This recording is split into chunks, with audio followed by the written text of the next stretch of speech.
Work అవుతుంది చూడండి.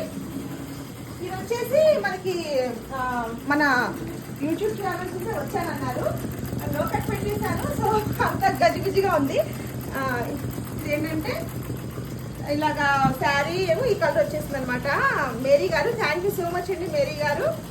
అలాగే షారోన్ గారు కూడా స్టార్ట్ చేశారు. వీళ్ళందరూ ఏంటంటే మన ఛానల్లో ఉన్న డిజైన్స్, అదే మన ఛానల్ ఇన్స్టా పేజ్ చూసి మన దగ్గరికి అప్రోచ్ అయ్యారనమాట. నిజంగా మన డిజైన్స్ చాలా నచ్చాయి, మీరు చాలా బాగా చెప్తున్నారని వాళ్ళు మనకి కాంప్లిమెంట్స్ ఇస్తూ ఉంటే మనకి ఇంకా ఎంకరేజ్గా ఉంటూ ఉంటుంది కదా, ఒక బూస్టప్ లాగా. సో శారీ కలర్ అనేది కాపర్ జరీ అంటే గ్రీన్, ఈ 2 కాంబినేషన్స్ నేను మేరీ గారికి ఇలా వర్క్ అయితే చేస్తున్నాను. లక్ష్మణ్ అవన్నీ కూడా యాడ్ చేయాలి, స్టిచ్చింగ్ కూడా చేయాలన్నమాట. సో కొంచెం లెంత్ ఎక్కువ అయిపోయింది ఇంకా. సో ఈ వీడియో నచ్చితే తప్పకుండా ఒక లైక్ అయితే చేయండి. ఇంకా నెక్స్ట్ వీడియోలో ఇంకా ఈ వర్క్స్ అన్నీ కంప్లీట్ అయిపోయి బ్లౌజెస్ కూడా స్టిచ్చింగ్ రెడీ అయిపోద్ది. అవన్నీ కూడా మీకు నెక్స్ట్ వీడియోలో షేర్ చేస్తాను. Thank you.